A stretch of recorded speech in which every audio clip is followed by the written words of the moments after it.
बिस्मिल्लाहिर्रहमानिर्रहीम। अस्सलाम वालेकुम डियर स्टूडेंट्स एंड फेलोज़। उम्मीद है कि आप लोगों को ये लेक्चर अच्छा लगेगा। वेलकम करती हूँ हमारे चैनल लेक्चर्स बाय अनाया में और वेलकम करती हूँ आप सबको न्यू सेमेस्टर में। तो इस सेमेस्टर में हमारे साथ जो सब्जेक्ट्स है उसका कोर्स ग्रेड सारा मैंने आप लोगों के साथ शेयर किया है, ठीक है। और आज जो हमारे साथ सब्जेक्ट का फर्स्ट चैप्टर डिस्कस होगा तो उसको हम कहते हैं नर्सिंग एथिक्स। नर्सिंग एथिक्स जो हम कहते हैं कि नर्सिंग में हम किस तरह से एथिक्स को यानी अखलाकियात को फॉलो करेंगे, ठीक है। तो इसका इंट्रोडक्शन हम किस तरह से करेंगे कि नर्सिंग एथिक्स कहते किस चीज़ को है, इसके कुछ ऑब्जेक्टिव्स है इस चैप्टर में, अपने ऑब्जेक्टिव्स है उसको हम कवर करेंगे और उस ऑब्जेक्टिव के बेस पे फिर हम क्या करेंगे, अपना इवैल्यूएशन देखेंगे, अपना रिजल्ट देखेंगे कि क्या इस चैप्टर से हमने कुछ सीखा कि नहीं, ठीक है। और फिर उस सारे एथिक्स को, इस सारे रूल्स एंड रेगुलेशन को, इस सारे अखलाकियात को हम फॉलो करेंगे अपने क्लिनिकल साइट्स पे, ठीक है। तो आइए स्टार्ट लेते हैं। स्टार्ट लेने से पहले आप लोगों से एक छोटा सा रिक्वेस्ट है कि हमारे चैनल लेक्चर्स बाय अनाया को सब्सक्राइब करें, कमेंट करें and press the bell icon ताकि नेक्स्ट वीडियो का नोटिफिकेशन आप लोग को बहुत जल्द मिल सके। ऑब्जेक्टिव्स में हमारे साथ जो स्टूडेंट इस चैप्टर को पढ़ेगा तो वो इसके एबल होगा कि वो डिफ़ाइन कर सकेगा कि एथिक्स किस चीज़ को कहते हैं, नर्सिंग एथिक्स किस चीज़ को कहते हैं, इन दोनों के दरमियान क्या रिलेशनशिप है, ठीक है। और बायो एथिक्स किस चीज़ को कहते हैं, यानी हम लाइफ में किस तरह से एथिक्स को लाते हैं, किस तरह से लाइफ में एथिक्स को अप्लाई करते हैं, उसको हम क्या कहते हैं, ठीक है। और इन तीनों का यानी एथिक्स का, नर्सिंग एथिक्स का एंड बायो एथिक्स का क्या रिलेशनशिप है एक दूसरे के साथ, उसको भी हम थोड़ा डिस्कस करेंगे। वैल्यू किस चीज़ को कहते हैं, जो कि हमने सेकंड सेमेस्टर के FON फंडामेंटल ऑफ नर्सिंग में डिटेल के साथ भी डिस्कस किया है, लेकिन इधर भी थोड़ा टच देंगे, थोड़ा डिस्कस करेंगे ताकि आप लोगों को रिमाइंड रहे, ठीक है। तो वैल्यू किस चीज़ को कहते हैं, मॉरल्स किस चीज़ को कहते हैं, बिलीफ किस चीज़ को कहते हैं, एटीट्यूड, इन सब के दरमियान क्या रिलेशनशिप है, कन्फ्लिक्ट किस चीज़ को कहते हैं, डायलीमा, एथिकल डायलीमा, ये सब किस चीज़ को कहते हैं, इसके दरमियान क्या क्या रिलेशनशिप है और ये हम क्यों एथिक्स में पढ़ते हैं, तो इसके बारे में थोड़ा टच देंगे, थोड़ा डिस्कस करेंगे, ठीक है। दूसरा ये कि discuss the importance of ethics in nursing में एथिक्स की क्या इंपॉर्टेंस है, हम क्यों एथिक्स पढ़ते हैं नर्सिंग में, ठीक है। और इसका क्या इंपॉर्टेंस है, हम क्यों एथिक्स को फॉलो करते हैं नर्सिंग में, नर्सिंग के लिए क्या रूल्स एंड रेगुलेशन है अबाउट एथिक्स, तो उसको भी थोड़ा डिस्कस करेंगे, उसके इंपॉर्टेंस के बारे में मैं आप लोगों को बताऊंगी। दूसरा ये रिव्यू क्राइटेरिया ऑफ प्रोफेशन, एक नर्सिंग प्रोफेशन में हमारे साथ क्या क्राइटेरिया है अबाउट एथिक्स के, तो उसको भी थोड़ा रिव्यू डालेंगे, ठीक है। और दूसरा ये कि characteristic of a professional nurse, एक प्रोफेशनल नर्स की क्या क्या कैरेक्टरिस्टिक हो सकती है, उसको भी हम क्या करेंगे, डिस्कस करेंगे, डेवलप करेंगे। Now definition of ethics, ethics किस चीज़ को कहते हैं। एथिक्स जो है ना, ये हमारे साथ एक ग्रीक वर्ड से निकला हुआ है जिसको हम कहते हैं ईथोस। ईथोस का मतलब है कस्टम और करेक्टर्स, ठीक है। एक बंदे में क्या करेक्टर्स है, एक बंदे में क्या कस्टम्स है, एक बंदे की एबिलिटी क्या है, उसकी रूल्स एंड रेगुलेशन क्या है, उसका बिहेवियर कैसा है, उस सब को हम कहते हैं एथिक्स यानी अखलाकियात। Is the expected standard of behaviour, ये हमारे साथ एक स्टैंडर्ड ऑफ बिहेवियर है। एक्सपेक्टेड स्टैंडर्ड ऑफ बिहेवियर यानी इसका मतलब ये है कि हमारे साथ एक पेशेंट जो आया है या एक नर्स किस तरह से बिहेव करती है अपने पेशेंट के साथ, या पेशेंट किस तरह से बिहेव करती है अपने नर्स के साथ, अपने डॉक्टर्स के साथ, या नर्स का क्या रिलेशनशिप है, किस तरह से बिहेवियर रखती है अपने सारे कुलीग्स के साथ, अपने सारे जो टीम मेंबर्स है, जो हेल्थ केयर मेंबर्स हैं, उन लोगों के साथ, ठीक है। तो इस बिहेवियर को हम कहते हैं ethics. The principle of conduct governing people, एक प्रिंसिपल ऑफ कंडक्ट यानी इसका मतलब ये हो गया कि रूल्स एंड रेगुलेशन जो कहते हैं, कंडक्ट हम किस चीज़ को कहते हैं, रूल्स एंड रेगुलेशन को कहते हैं, ठीक है। तो द प्रिंसिपल्स ऑफ कंडक्ट, उसके लाइफ का जो प्रिंसिपल्स है, जो रूल्स एंड रेगुलेशन है, किस तरह से वो अप्लाई करते हैं लोगों पे, वो लोगों के साथ किस बिहेवियर के साथ पेश आता है, तो उसको हम कहते हैं ethics. Ethics is the system of moral rules and principle that become the standard for professional conduct.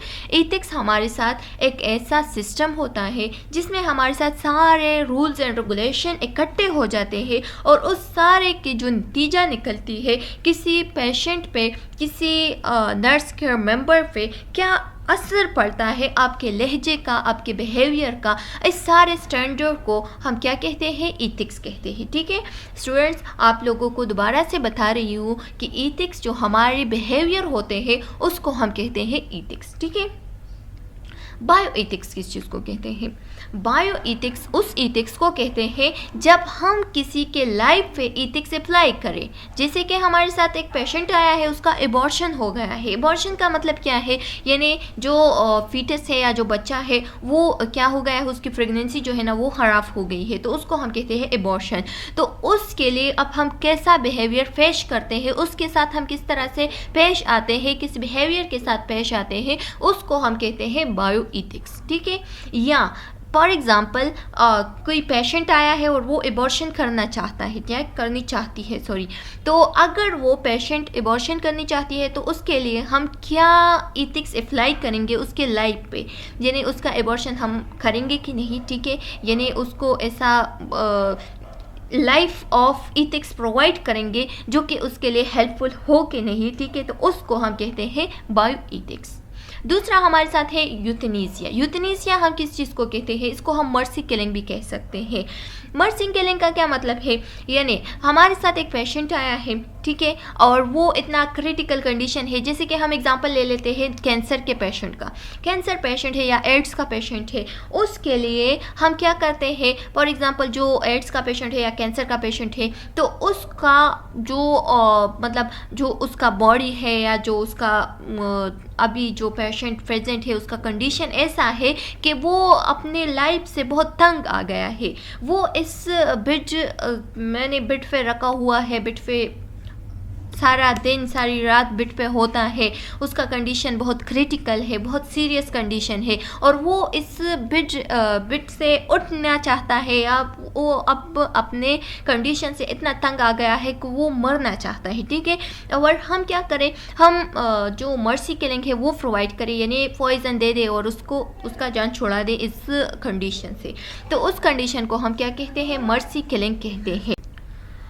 तो उसको हम क्या कहते हैं, यूथेनेसिया हो गया। यूथेनेसिया का क्या मतलब है, यानी किसी पेशेंट को क्या करना, मर्सी किलिंग प्रोवाइड करना। ठीक है, तो अब हमारा जो इथिक्स है उसके लाइफ पे हमने अप्लाई किया, अपना अखलाकियात उसके लाइफ पे अप्लाई किया, यानी उसका जो कंडीशन था वो उससे और बर्दाश्त नहीं हो रहा था, वो बहुत तंग आ गया था, और हमने क्या किया, उसके साथ एक काइंडनेस की और उसको पॉइजन दे के मार दिया। ठीक है, ये हमारे इस्लाम के खिलाफ है, इस्लाम में ये नहीं होता, लेकिन जो फॉरेन कंट्रीज़ होते हैं उसमें ज़्यादातर ये मर्सी किलिंग क्या कर देते हैं, प्रोवाइड कर देते हैं। जो पेशेंट बहुत सीरियस कंडीशन में होता है और वो अब ठीक होने की उसकी चांसेस नहीं होते, तो उस दौरान उसको यूथेनेसिया कर देती है, यानी मर्सी किलिंग प्रोवाइड कर देती है। ठीक है, तो मर्सी किलिंग करना ये हमारे साथ बायो एथिक्स में आता है।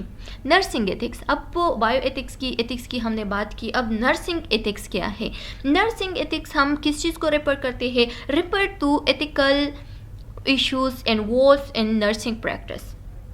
एक ऐसी एथिकल इशू जो कि हमारे नर्सिंग प्रैक्टिस में इन्वॉल्व हो, तो उस दौरान हम किस तरह से उस इशू पे बात करते हैं, उस इशू को सॉल्व करते हैं, उसको हम कहते हैं नर्सिंग एथिक्स। फॉर एग्जांपल हमारे साथ दो पेशेंट्स आए हैं और दोनों को ऑक्सीजन की ज़रूरत है। ठीक है, इतना सीरियस कंडीशन है कि दोनों को ऑक्सीजन की ज़रूरत है, तो उस दौरान हम क्या करेंगे, उस दौरान हम किस तरह से उन दोनों के साथ पेश आते हैं। क्या एक हमारे साथ अमीर है और दूसरा गरीब है, तो क्या उन दोनों के बीच में हम क्या करेंगे, इक्वलिटी फॉलो करते हैं कि नहीं। गरीब को ऐसे नहीं छोड़ेंगे, बल्कि गरीब को भी ऑक्सीजन प्रोवाइड करेंगे और जो अमीर है उसको भी ऑक्सीजन प्रोवाइड करेंगे। तो उस दौरान जो हमने अपना एथिक्स अप्लाई किया उस पेशेंट पे, उन दोनों पेशेंट्स पे, और हमने इक्वलिटी से काम लिया, तो उसको हम कहते हैं नर्सिंग एथिक्स। ठीक है, अब हमारे साथ है वैल्यूज़। वैल्यूज़ हम किस चीज़ को कहते हैं, वैल्यूज़ हमारे साथ किस चीज़ को कहते हैं कि हम किसी चीज़ पे बिलीव करते हैं। ठीक है, हमारी लाइफ में किसी चीज़ की कितनी अहमियत है, कितनी अहमियत है किसी चीज़ की, कितनी इम्पोर्टेंस है किसी चीज़ में हमारे लाइफ में, तो उसको हम कहते हैं वैल्यूज़।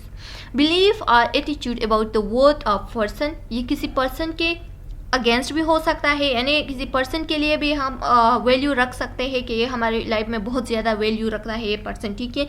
दूसरा ये कि फॉर एग्जांपल माँ बाप का एग्जांपल ले ले, माँ बाप जो है ना ये हमारी ज़िंदगी में कितना अहमियत रखता है, कितना इम्पोर्टेंट रोल होता है उसका, कितनी वैल्यू होती है हमारी लाइफ में, ठीक है। तो उसको हम क्या कहते हैं कि माँ बाप की जो वैल्यू है वो बहुत ज़्यादा है हमारी लाइफ में। ऑब्जेक्ट भी हो सकता है, जैसे कि ऑब्जेक्ट का एग्जांपल हम क्या ले लें, ये जो बुक्स है, ये जो डिग्री वगैरह है, ये हमारे पास एक ऑब्जेक्ट है। ऑब्जेक्ट ही कितनी इम्पॉर्टेंट है हमारी लाइफ में, अगर ये डिग्री आ गई हमारी लाइफ में तो कितनी इम्पोर्टेंस मिलेगी हमें, ठीक है, कितनी वैल्यू हम करेंगे इस डिग्री की। तो इसको हम क्या कहते हैं, ऑब्जेक्ट की भी हमारे साथ वैल्यू हो सकती है, और आइडिया और एक्शन की भी। जैसे कि आइडिया और एक्शन का एग्जांपल हम ऐसा ले लें कि हम अगर किसी मुश्किल में फंस गए हैं और हमारा माँ बाप हमें एक ऐसी आइडिया दे दे, मशवरा दे दे, तो उसकी मशवरे के हम कितनी इंपॉर्टेंस रखते हैं, उसको हम फॉलो करते हैं और अपनी लाइफ की जितनी भी सिचुएशन है, जितनी भी मुश्किलात है, उसको उस आइडिया के ज़रिए से सॉल्व कर देते हैं, ठीक है। तो ये सब हमारे लाइफ में कितनी वैल्यू रखती है, उसको हम क्या कहते हैं, उस एटीट्यूड को, उस बिहेवियर को इन सारी चीज़ों के इस सारी चीज़ों पे अप्लाई करना, या इन सारी चीज़ों को क्या करना, उसकी इंपॉर्टेंस दिखाना, तो उसको हम कहते हैं वैल्यू। कन्फ्लिक्ट, कन्फ्लिक्ट किस चीज़ को कहते हैं, mental struggle resulting from incomplete और opposing needs, wishes etcetera. Conflict हमारे साथ हम किस चीज़ को कहते हैं, किसी mental struggling result from incompatible और opposing need, wishes etcetera. Students, हम कन्फ्लिक्ट किस चीज़ को कहते हैं, फॉर एग्जांपल हमारे साथ दो पेशेंट आए हैं, एक अमीर है और एक गरीब है। उन दोनों के दरमियान अब जो इशू है एक सीरियस है, यानी जो गरीब है वो सीरियस है, और जो अमीर पर्सन है वो थोड़ा मतलब अपने जो सिचुएशन है वो कंट्रोल कर सकता है, वो इतना सीरियस नहीं है। तो अब हम इन दोनों के दरमियान किस तरह से पेश आएंगे, ठीक है, किसका नीड ज़्यादा है, उसका नीड हम किस तरह से पूरा करेंगे। फॉर एग्जांपल जो गरीब है उसका नीड हम पहले पूरा करें, और जो अमीर है उसको इतनी ज़रूरत नहीं है तो उसका नीड हम थोड़े देर बाद भी पूरा कर सकते हैं। तो इसको हम क्या कहते हैं, इस नीड को पूरा करने के जो हमारा स्ट्रगल होता है, जो हमारा मेंटल स्ट्रगल होता है, जो हमारा बिहेवियर होता है, तो उसको हम कहते हैं कन्फ्लिक्ट, यानी इक्विलिटी, ठीक है, इक्विलिटी या इक्विडिटी, ठीक है, या इक्विलिटी को हम क्या करेंगे, यहाँ पे अप्लाई करेंगे, तो उसको हम कहते हैं मेंटल स्ट्रगल और कन्फ्लिक्ट, ठीक है। अब हमारे साथ है डायलीमा। डायलीमा किस चीज़ को कहते हैं, a conflicted situation that seem to have no satisfactory solution.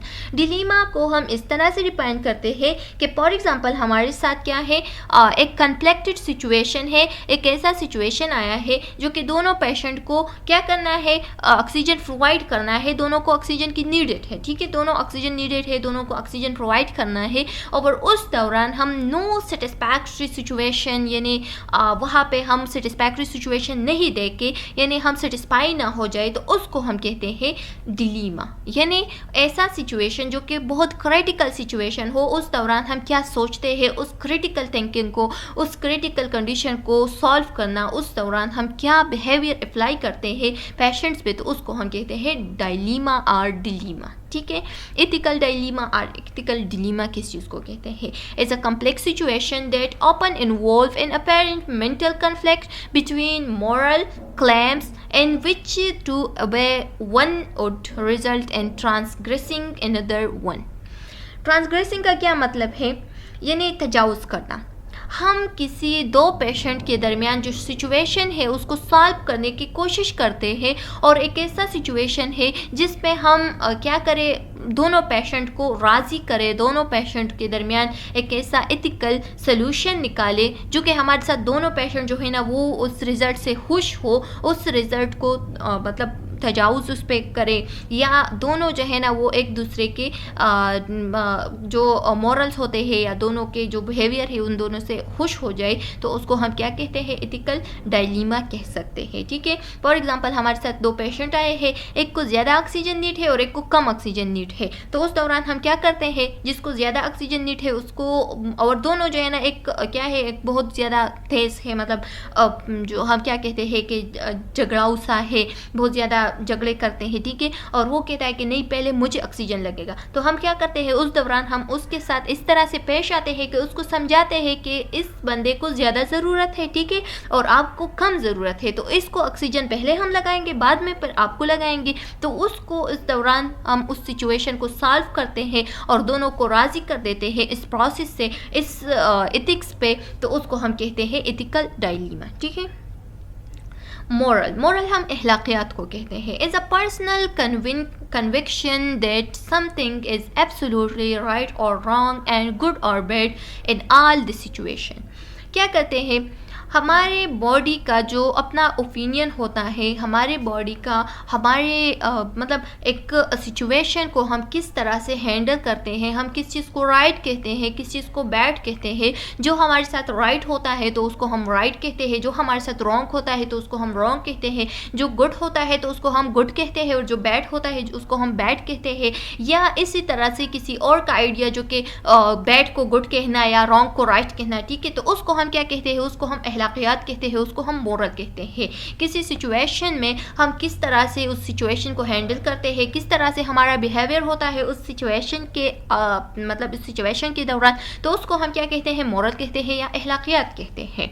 Believe किस चीज़ को कहते हैं, बिलीव हमारे साथ एक इंटरप्रिटेशन और opinion that we accept as true, एक ऐसा कंडीशन होता है जिसको हम बिना किसी फैक्ट के, बिना किसी एग्जाम्पल के, बिना किसी एक्सप्लेनेशन के ट्रू मानते हैं। जैसे कि हमारे साथ क्या है कि इस्लाम का बिलीव ये है कि जो नशे वगैरह होते हैं या जो क्या कहते हैं जो जवारी वगैरह है, तो वो क्या है, वो अनएक्सेप्टेबल है, वो मतलब क्या है, हराम है, ठीक है, उसको हराम करार दिया है। तो इसको हम अब किसी भी फैक्ट के अगेंस्ट, किसी भी फैक्ट के अलावा, किसी भी एग्जाम्पल के अलावा, किसी भी एक्सप्लेनेशन के अलावा हम डायरेक्ट ही उसको कहते हैं कि ये हमारा बिलीव है कि ये गलत है, ठीक है, उसको हम रॉन्ग करार देते हैं, उसको हम बैड कहते हैं। वो हमारा क्या है, ये हमारा बिलीव है, ये हमारा एक अपना ओपिनियन है जिसको हम डायरेक्ट ही ट्रूली एक्सेप्ट करते हैं कि दिस इज़ रॉन्ग, ठीक है। और जो हमारे साथ राइट है तो उसको हम डायरेक्ट ही राइट कंसिस्ट करते हैं, उसको हम क्या किसी भी एग्जांपल वगैरह के अगेंस्ट ही राइट कंसिस्ट करते हैं, ठीक है। It is based on faith not on fact, ये फेथ पे डिपेंड करता है, फैक्ट पे नहीं, यानी हमारा अपना जो फेथ होता है उस पर डिपेंड करता है, किसी भी एग्जाम्पल वगैरह एविडेंस वगैरह पे नहीं, ठीक है। बिलीव एज जज एज करेक्ट और इनकरेक्ट, बिलीव जो है ना ये हम क्या कहते हैं, किसी इनकरेक्ट एंड करेक्ट को जज करना होता है, यानी किसी चीज़ को हम करेक्ट मानते हैं तो वो हमारे साथ करेक्ट होता है, उसका हमारे साथ ये फेथ है कि ये करेक्ट है, ठीक है। और जो इनकरेक्ट होता है तो वो हमारा बिलीफ होता है कि चाहे वो करेक्ट भी हो लेकिन हम उसको इनकरेक्ट मानते हैं, ठीक है। तो हमारी बिलीफ जो है ना वो करेक्ट एंड इनकरेक्ट को जज करते हैं। अच्छा, एटीट्यूड किस चीज़ को कहते हैं, किसी दूसरे के अगेंस्ट आपकी फीलिंग क्या है, आपकी जो इमोशन है वो क्या है, यानी एटीट्यूड जो है ना ये हम दूसरे का ही क्या कर सकते हैं, कंसिडर कर सकते हैं या एक्सप्लेन कर सकते हैं या दूसरों का ही मालूम कर सकते हैं, अपना नहीं मालूम कर सकते, ठीक है। एटीट्यूड, हमारे एटीट्यूड के बारे में हमें पता नहीं होता लेकिन दूसरे बंदे को ज़रूर पता होता है। तो किसी दूसरे बंदे को जज करना, उसके पॉजिटिविटी उसकी निगेटिविटी के बेस पे उसको जज करना, उसके अगेंस्ट उसके बारे में आपका इमोशन क्या है, आपका फीलिंग क्या है, तो उसको हम क्या कहते हैं, एटीट्यूड कहते हैं। किसी ऑब्जेक्ट भी हो सकता है, ये किसी आइडिया भी हो सकती है एंड किसी पर्सन भी हो सकता है। इट इज़ ऑफन जज एज गुड और बैड, पॉजिटिव और नेगेटिव, इसको हम किस तरह से जज करते हैं कि ये हमारे साथ बैड है या गुड है या पॉजिटिव या नेगेटिव है, ठीक है। किसी के अगेंस्ट हम फीलिंग इस तरह से जाहिर करते हैं कि ये पर्सन जो है ना ये बैड है और गुड है या पॉजिटिव और नेगेटिव पर्सन है, ठीक है। यानी हमारी जो फीलिंग्स होती है उसके अगेंस्ट क्या है, पॉजिटिव है या नेगेटिव है।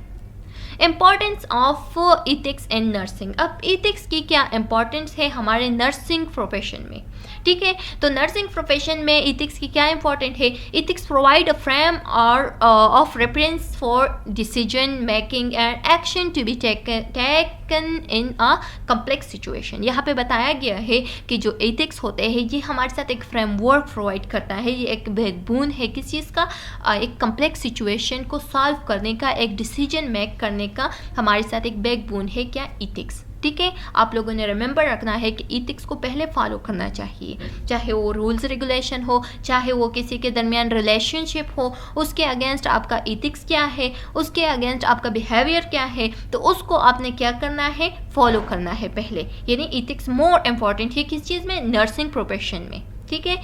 अच्छा, एक सिचुएशन हमारे साथ आया है और उस दौरान हम क्या एक्शन प्रोवाइड करता है या क्या एक्शन परफॉर्म करता है या क्या जो डिसीजन है वो किस तरह से मेक करता है, तो वो हमारे साथ क्या है, वो हमारा इथिक्स है, हमारा बिहेवियर है, हमारे अखलाकियात है। It provide with us with the rule and principle to ethical decision making. ये हमारे साथ एक रूल्स एंड प्रिंसिपल जो है ना उसको फॉलो करना या उसके मतलब उसकी बुनियाद पे एक हमारा जो डिसीजन होता है उसको बनाना, उसको हम क्या कहते हैं, एथिकल डिसीजन मेकिंग कहते हैं या importance of ethics in nursing कह सकते हैं। अच्छा, provide a base for regulating the relationship between nurse, patient, co-worker, society and profession।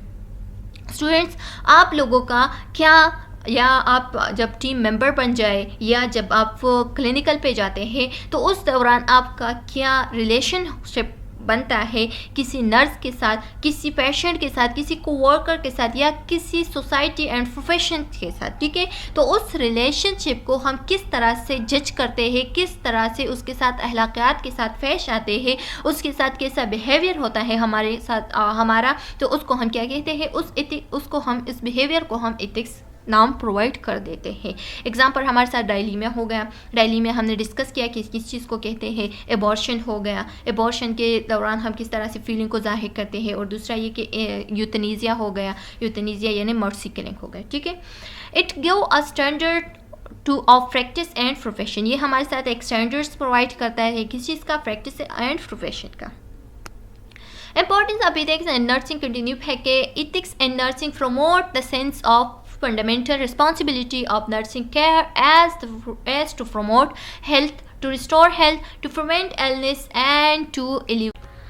तो अच्छा स्टूडेंट्स, एथिक्स हम नर्सिंग में एथिक की ये भी इम्पॉर्टेंट है कि किसी पेशेंट के साथ किस बिहेवियर के साथ आप पेश आते हैं तो उसको हम क्या कहते हैं, नर्सिंग एथिक कह सकते हैं। जैसे कि हमारे साथ क्या है, फॉर एग्जांपल एक पेशेंट आया है, उसका कंडीशन जो है ना वो इतना अच्छा नहीं है, ख़राब है, सीरियस कंडीशन है, और हम उसके जो उसके साथ जो क्या आए हैं, उसके साथ जो स्टूडेंट्स मैं भूल गई, उसके साथ जो लोग आते हैं तो उसको क्या कहते हैं अच्छा स्टूडेंट्स, उसके साथ जो अटेंडेंस आए हैं, ठीक है, जो अटेंडेंस आए हैं तो उसके साथ हम किस तरह से पेश आते हैं पेशेंट के सामने। फॉर एग्जांपल पेशेंट के सामने हम अटेंडेंस को गुस्सा कर देते हैं कि आप लोग बाहर निकले, क्या कर रहे हो इधर, ठीक है। तो पेशेंट का कंडीशन जो है ना वो खुद बहुत ख़राब हो जाता है, क्योंकि पेशेंट समझता है कि ये जो नर्स है ये तो नर्स नहीं, ये इतनी झगड़े वाली औरत है कि ये मुझे बहुत मतलब किस तरीके से मुझे ट्रीट करेगी या किस तरीके से मुझे ट्रीट करेगा, चाहे वो मेल नर्स हो या फीमेल नर्स हो। तो उस दौरान उसका कंडीशन और भी ख़राब हो जाता है। तो आप लोगों ने क्या करना है, एथिक्स को फॉलो करना है, रूल्स एंड रेगुलेशन को फॉलो करना है, अपने अखलाकियात को फॉलो करना है, अपने अखलाकियात के साथ ही पेशेंट के पास पेश आना है या पेशेंट के कोलीग्स के साथ या पेशेंट के जो अटेंडेंस है उसके साथ पेश आना है, ठीक है। तो आप लोगों ने क्या करना है, अगर किसी पेशेंट का हेल्थ केयर प्रमोट करना है, ठीक है, हेल्थ सिस्टम प्रमोट करना है, हेल्थ प्रमोट करना है, या किसी पेशेंट को हेल्थ रिस्टोर करना है, या उसकी इलनेस से प्रिवेंट कर रखना है, या उसका जो सफरिंग है उसको एलिवेट करना है, तो आप लोगों ने क्या करना है, पहले आप लोगों ने अखलाकियात को फॉलो करना है, क्योंकि अखलाकियात की वजह से पेशेंट जो है ना वो बहुत ठीक हो जाता है, मतलब 50% या 25% तो वो ठीक हो जाता है। वो आप पे ट्रस्ट करना शुरू कर देता है कि ये कितनी अच्छी नर्स है कि इसने मुझे इतनी अच्छी बिहेवियर के साथ वो पेश आई, तो मैं अब इस पे ट्रस्ट कर सकती हूँ। वो अपना प्रॉब्लम बहुत इजीली बता सकती है आपको या बता सकता है, ठीक है। It fuels to development of caring attitude, sense of responsibility and accountability. Students, आप लोगों ने अकाउंटेबल रहना है। फॉर एग्जांपल आपने किसी काम को परफॉर्म किया तो उसके साथ आप क्या होगे, उस काम का आप आंसरेबल होगे, आप अकाउंटेबल होगे, आपने बताना है कि हाँ ये मैंने किया है, इस तरीके से किया है, और नेक्स्ट जो कुलीग है उसको समझाना है कि इसको किस तरह से फॉलो करना है, ठीक है। रिस्पॉन्सिबल रहना है। एक जो अच्छी नर्स होती है, जो एथिकल नर्स होती है, जो बहुत ब्रेव नर्स होती है, तो उसका ये रिस्पॉन्सिबिलिटी, वो अपनी रिस्पॉन्सिबिलिटी को कंप्लीट कर देती है, ठीक है। तो it foils the development of caring attitude, sense of responsibility and accountability। तो इसका मतलब ये है कि आपने रिस्पॉन्सिबल भी रहना है, आपने अकाउंटेबल भी रहना है, आंसरेबल भी रहना है, ठीक है। और अपना जो पैशन के साथ तो पेश आना है, तो उस एटीट्यूड को आपने क्या करना है, बिहेवियर बनाना है। It promotes an environment in which the value, customs and religious belief are respected।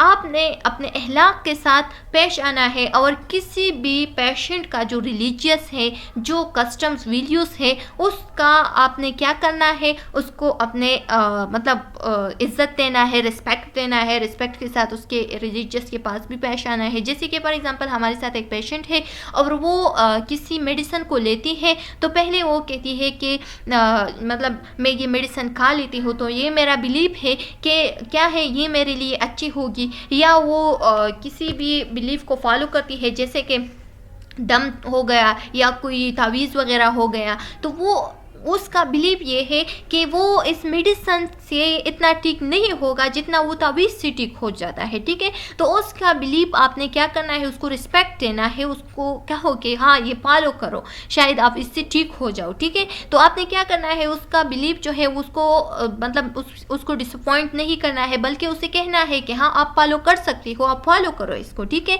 या फॉर एग्जांपल कोई औरत है और वो कहती है कि मेरा ये बिलीव है कि जब मैं फॉर एग्ज़ाम्पल अपने जो मेरे जो ये क्या है, ये जो अटेंडेंस है उसके साथ क्या हो जाए, उसके साथ मैं मिलजुल कर ये खाना वगैरह खाऊँ, या मिलजुल कर उसके साथ मैं थोड़ी गपशप वगैरह मारूँ, तो उसका बिलीव ये है कि मैं इससे ठीक हो सकती हूँ या ठीक हो जाऊँगी। तो आपने क्या करना है, उसको रिस्पेक्ट देना है कि हाँ करो, आप जो इंजॉय करना चाहती हो, आप जो दम दरूद करना चाहती हो, आप जो क्या करना चाहती हो, जो हम कहते हैं कि तावीज़ वगैरह करना चाहती हो, ठीक है। आपका जो भी बिलीव है उसको आप फॉलो कर सकती हो, अपना रिलीजन को फॉलो कर सकती हो, अपने कस्टम्स वैल्यू हम क्या करेंगे, उसके रिलीजन को वैल्यू देंगे, उसके रिलीजन को रिस्पेक्ट देंगे, ठीक है। उसका जो एनवायरनमेंट है, जो वो चाहती है कि उस एनवायरनमेंट में मैं ठीक हो सकती हूँ, तो उसको हम रिस्पेक्ट देंगे, उस एनवायरनमेंट को हम प्रमोट करेंगे, उसको हम वो एनवायरनमेंट प्रोवाइड करेंगे, ठीक है। स्टूडेंट्स, आप लोगों को समझ आ रही है? अगर इस पॉइंट को आप लोग क्लियर नहीं है तो मैं आप लोगों को फिर कमेंट सेक्शन में बता सकती हूँ, आप लोग कमेंट कर सकते हैं। Ethics tells to hold and confidence personal information and to use judgment in sharing this information where necessary। Students, यहाँ पे बताया गया है कि एथिक्स जो है ना, ये हमारे साथ क्या है, ethics tell to hold and confidence personal information. आपने क्या करना है, एक पेशेंट के साथ कॉन्फिडेंस के साथ पेश आना है, आपने क्या करना है, सच्ची रहना है, वेरिसिटी रहना है, ठीक है, जस्टिस करना है, बेनिफिनेंसी करना है, या जिसको हम फ़ायदा भी कह सकते हैं कि पेशेंट को फ़ायदा हो जिससे, तो वो काम आपने परफॉर्म करना है। दूसरा ये कि वफादारी के साथ पेश आना है। नॉन मेलेफिनेंस का क्या मतलब है, अच्छा काम करना है आपने, ठीक है। दूसरा ये कि ऑटोनॉमी रहना है, ऑटोनॉमी मतलब कि सेल्फ प्रोवाइड करना है, ठीक है, अकाउंटेबल रहना है, और ये कि आपने क्या करना है, आपने इस तरह से पेशेंट के पास पेश आना है कि वो जज ना हो जाए कि आपकी इन्फॉर्मेशन जो है ना, या उसकी जो इन्फॉर्मेशन है वो शेयर हो जाएगी किसी के साथ, ठीक है। अगर ज़रूरत नहीं है उसकी इन्फॉर्मेशन शेयर करने की, तो आपने बिल्कुल भी शेयर नहीं करना है, ताकि वो आप पे ट्रस्ट करे, आपको इजीली हर एक बात आपके साथ शेयर करे, ठीक है। तो आपने क्या करना है, आपने एक कॉन्फिडेंस पेशेंट को देना है कि मैं आपकी इन्फॉर्मेशन बिल्कुल मेरे पास प्राइवेट रहेगी, सेफ रहेगी, मैं किसी के साथ आपकी इन्फॉर्मेशन शेयर नहीं करूँगी। आप जो भी कहना चाहती है तो आप कह सकते हैं, मेरे साथ शेयर करना शेयर करना कर सकती है, ठीक है। क्योंकि हमारे साथ जो हेल्थ है वो उसका डिफिनीशन हम किस तरह से करते हैं कि हेल्थ जो है ना, ये हमारे साथ एक कंप्लीट स्टेट है, किस चीज़ का, मेंटल, सोशल एंड साइकोलॉजिकल, ठीक है। तो अगर एक पेशेंट साइकोलॉजिकली वेल बीइंग है, मेंटली वेल बीइंग है, और दूसरा ये कि सोशली वेल बीइंग है, तो उसको हम कहते हैं क्या, तो वो हमारे साथ हेल्थ कहते हैं, तो वो हमारे साथ क्या है, वो पेशेंट जो आई है तो उसका जो अगर फॉर एग्जांपल साइकोलॉजिकल या मेंटली या कोई सोशल इशू है तो वो भी आपके साथ शेयर कर सकती है, और आप उसके इंफॉर्मेशन को आउट नहीं करोगे, यानी वो आपके साथ प्राइवेट रहेगी, ठीक है। Judgement and sharing this information where necessary, सिर्फ वहाँ पे आप शेयर कर सकते हैं जहाँ पे ज़रूरत हो, अगर ज़रूरत नहीं है तो बिल्कुल भी शेयर नहीं करना है। Criteria of nursing profession, criteria of nursing profession क्या है कि बॉडी के बारे में आपको नॉलेज होती है, दूसरा ये कि एडवांसमेंट ऑफ नॉलेज, आपको एडवांस नॉलेज प्रोवाइड होती है, आपके साथ नॉलेज हो, रिस्पॉन्सिबिलिटी एंड अकाउंटेबिलिटी, आप एक रिस्पॉन्सिबल नर्स हो, आप एक अकाउंटेबल यानी आंसरेबल नर्स हो, आप आंसर दो कि इस काम का जो आपने किया है, ठीक है। क्लाइंट बेनिफिट, जिसमें क्लाइंट की बेनिफिट हो तो वो काम आपने परफॉर्म करना है, ठीक है। फॉर एग्जांपल 2 पेशेंट आए हैं, एक को ज़्यादा ज़रूरत है किसी चीज़ की, एक को कम ज़रूरत है, तो ज़्यादा ज़रूरत वाले को आपने क्या करना है, वैल्यू देना है, आपने उसको बेनिफिट प्रोवाइड करना है। कोड ऑफ कंडक्ट, जो रिस्पॉन्सिबिलिटी, जो रूल्स है, जो प्रिंसिपल्स है, उसको किस तरह से फॉलो करते हैं अपने अखलाक के दायरे में, तो उसको हम क्या कहते हैं, क्राइटेरिया ऑफ नर्सिंग प्रोफेशन कहते हैं। नेक्स्ट हमारे साथ है कैरेक्टरिस्टिक ऑफ प्रोफेशनल नर्स। अब एक प्रोफेशनल नर्स है, उसकी क्या क्या कैरेक्टरिस्टिक हो सकती है, अगर ये सारे कैरेक्टरिस्टिक किसी भी नर्स में मौजूद है तो वो हमारे साथ एक प्रोफेशनल नर्स है, एक बेस्ट नर्स है, ठीक है। नर्स जो है ना वो केयरिंग होनी चाहिए, ठीक है, किसी का ख्याल रखे तो किस तरह से ख्याल रखती है, पेशेंट का ख्याल किस तरह से रखती है, ठीक है।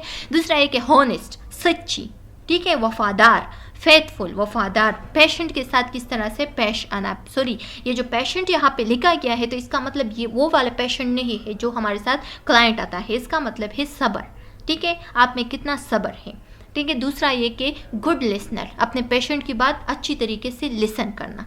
अकाउंटेबल यानी आंसरेबल। कॉम्पिटेंट, कॉम्पिटेंट का क्या मतलब है, जहाँ पे ज़्यादा ज़रूरत हो तो वहाँ पे ज़्यादा केयर प्रोवाइड करना, ज़्यादा चीज़ें अवेलेबल रखना, ज़्यादा उसकी नीड को पूरा करना, कॉम्पिटेंट कहते हैं। कॉन्फिडेंट यानी इतना कॉन्फिडेंट हो उसमें कि किसी को उस पर ट्रस्ट हो, जो पेशेंट आया है वो उस पर ट्रस्ट करे। कमिटमेंट, जितना भी कमिटमेंट वो कर सकती है तो वो कमिटमेंट करे, ठीक है। रिफ्लेक्टिव, अपना रिफ्लेक्ट दिखाए कि किस तरह से वो अपना पेशेंट को केयर प्रोवाइड करती है। नॉन जजमेंटल, किसी को जज नहीं करती, ठीक है, किसी पेशेंट को जज नहीं करना है, उसके सवालों को जज नहीं करना है, उसके केयर को जज नहीं करना है। और दूसरा ये कि उसने जो आपके साथ शेयर किया है, जो इन्फॉर्मेशन, जो प्राइवेट बातें, तो उसको आपने किसी को बताना नहीं है ताकि वो जज ना हो जाए, ठीक है। केयर, सेफ केयर प्रोवाइडर, और सेफ केयर प्रोवाइड करे अपने पेशेंट को। तो ये सारे कैरेक्टरिस्टिक एक गुड नर्स में, एक अच्छी नर्स में, एक प्रोफेशनल नर्स में होनी चाहिए। ये सारे कैरेक्टरिस्टिक एक प्रोफेशनल नर्स की है, ठीक है। अगर आप सब में ये प्रोफेशनल नर्स की कैरेक्टरिस्टिक आ गई तो आप भी एक प्रोफेशनल नर्स बन गए। प्रोफेशनल नर्स कैरेक्टरिस्टिक में और क्या है, मेंटेन एथिकल स्टैंडर्ड, अपने एथिकल स्टैंडर्ड को मेंटेन रखना है प्रैक्टिस में भी, ठीक है। दूसरा ये कि encourage fee to follow the same, अच्छा, और आपने क्या करना है, अपने पेशेंट को इनकरेज करना है ताकि जितनी भी रूल्स एंड रेगुलेशन है, या अपने आप को भी इनकरेज करना है। जो नर्स होती है, सॉरी यहाँ पे मैं थोड़ी कंफ्यूज हो गई, तो encourage fees to follow the same, इसका मतलब ये है कि जो नर्स होती है उसने क्या करना है, उसने अपने आप को इनकरेज करना है ताकि जितनी भी रूल्स एंड रेगुलेशन है वो फॉलो करे, ठीक है, बिल्कुल सेम दूसरी नर्स की तरह, ठीक है। अपने आप में वो एबिलिटी लाए कि वो अपने जितनी भी रूल्स एंड रेगुलेशन है उसको बिल्कुल पॉलिटिकली, बिल्कुल अच्छी तरीके से पॉलिसी के साथ फॉलो करे। Follow policy and procedure, policy and procedure का क्या मतलब है, जितनी भी पॉलिसी एंड प्रोसीजर्स है, जितनी भी रूल्स एंड रेगुलेशन है, उसको जो इंस्टीट्यूट है या जो नर्स, जो हॉस्पिटल वगैरह है, तो उसको क्या करे, उसको फॉलो करे। जितनी भी उसके रूल्स एंड रेगुलेशन है, जितनी भी पॉलिसीज एंड प्रोसीजर्स है, तो उसको फॉलो करे, ठीक है। मेंटेन एथिकल कंडक्ट, अपने एथिकल रूल्स को क्या करना है, मेंटेन रखना है। अपनी एथिकल जो रूल्स एंड रिस्पॉन्सिबिलिटी है उसको क्या करना है, कंडक्ट करना है, जिसको हम कोड ऑफ कंडक्ट भी कह सकते हैं। रिस्पॉन्सिबल, आपने रिस्पॉन्सिबल रहना है। जो भी पेशेंट आपके साथ है, जो भी क्लाइंट आपके साथ है, तो उसके लिए आप रिस्पॉन्सिबल हो कि आपने किस तरह से केयर प्रोवाइड किया है, उसका जो हेल्थ है उसको किस तरह से मेंटेन किया है। चलो स्टूडेंट्स, यहाँ तक हमारा जो फर्स्ट चैप्टर ऑफ एथिक्स है, नर्सिंग एथिक्स, आप लोगों को मैंने पढ़ा दिया, ठीक है। उम्मीद है कि आप लोगों को ये समझ में आ गया होगा। सब्सक्राइब करें, कमेंट करें and press the bell icon ताकि नेक्स्ट वीडियो का नोटिफिकेशन आप लोगों को बहुत जल्द मिल सके। नेक्स्ट वीडियो में मिलते हैं, तब तक के लिए अल्लाह।